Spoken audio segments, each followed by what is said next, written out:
Hi friends, it's Miss Redberg and I have another read aloud for you. So today I have Chrysanthemum by Kevin Henkes.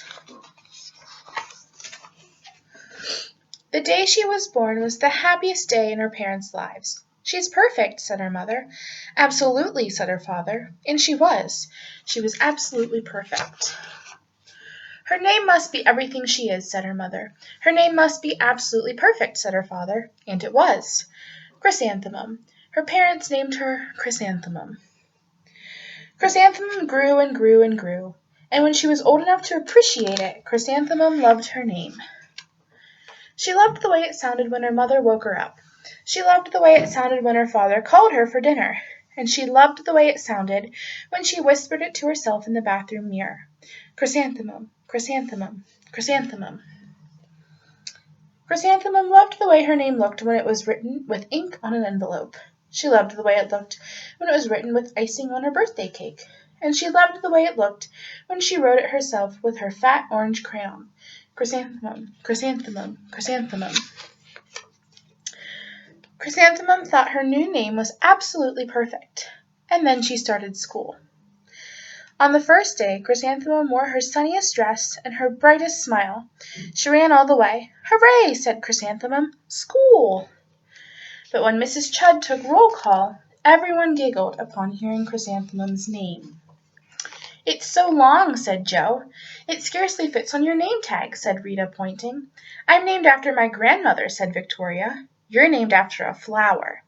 Chrysanthemum wilted. She did not think her name was absolutely perfect. She thought it was absolutely dreadful.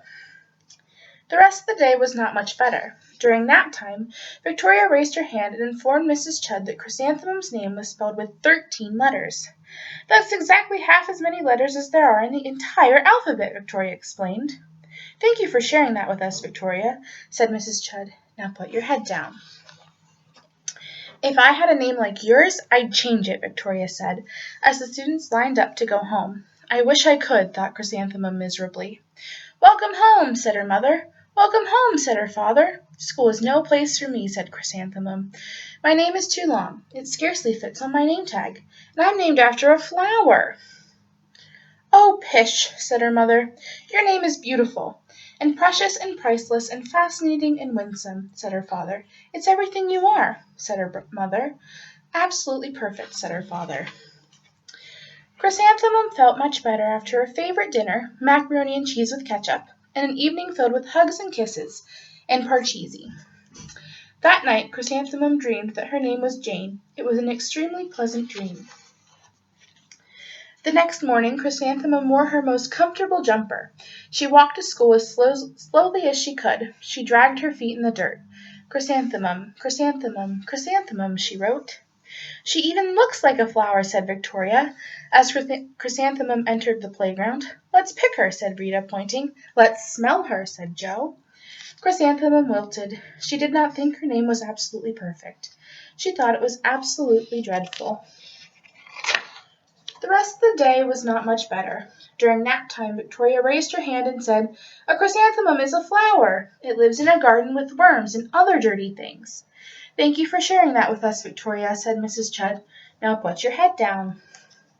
"I just cannot believe your name," Victoria said, as the students lined up to go home. "Neither can I," thought Chrysanthemum miserably. "Welcome home," said her mother. "Welcome home," said her father. "School is no place for me," said Chrysanthemum. "They said I even look like a flower. They pretended to pick me and smell me." "Oh, pish," said her mother. "They're just jealous, and envious, and begrudging, and discontented, and jaundiced," said her father. "Who wouldn't be jealous of a name like yours?" said her mother. "After all, it's absolutely perfect," said her father. Chrysanthemum felt a trifle better after her favorite dessert, chocolate cake with buttercream frosting, and another evening filled with hugs and kisses and parcheesi. That night Chrysanthemum dreamed that she really was a chrysanthemum. She sprouted leaves and petals. Victoria picked her and plucked the leaves and petals one by one until there was nothing left but a scrawny stem. It was the worst nightmare of a chrysanthemum's life. Chrysanthemum wore her outfit with 7 pockets the next morning. She loaded the pockets with her most prized possessions and her good luck charms. Chrysanthemum took the longest route possible to school. She stopped and stared at each and every flower. Chrysanthemum, chrysanthemum, chrysanthemum, the flowers seemed to say. The morning the students were introduced to Mrs. Twinkle, the music teacher. Her voice was like something out of a dream, and as was everything else about her. The students were speechless. They thought Mrs. Twinkle was an indescribable wonder. They went out of their way to make a nice impression. Mrs. Twinkle led the students in scales. Then she assigned roles for the class musical. Victoria was chosen as the dainty fairy queen. Rita was chosen as the spiffy butterfly princess. Jo was chosen as the all-important pixie messenger, and Chrysanthemum was chosen as a daisy. Chrysanthemum's a daisy, chrysanthemum's a daisy, Jo, Rita, and Victoria chanted, thinking it was wildly funny. Chrysanthemum wilted. She did not think her name was absolutely perfect. She thought it was absolutely dreadful. "What's so humorous?" asked Mrs. Twinkle. "Chrysanthemum," was the answer. "Her name is so long," said Jo. "It scarcely fits on her name tag," said Rita, pointing. "I named after my grandmother," said Victoria. "She's named after a flower." "My name is long," said Mrs. Twinkle. "It is?" said Jo. "My name would scarcely fit on a name tag," said Mrs. Twinkle. "It would," said Rita, pointing. "And," said Mrs. Twinkle, "I'm named after a flower, too." "You are?" said Victoria. "Yes," said Mrs. Twinkle. "My name is Delphinium, Delphinium Twinkle, and if my baby is a girl, I'm considering Chrysanthemum as a name. I think it's absolutely perfect." Chrysanthemum could scarcely believe her ears. She blushed, she beamed, she bloomed.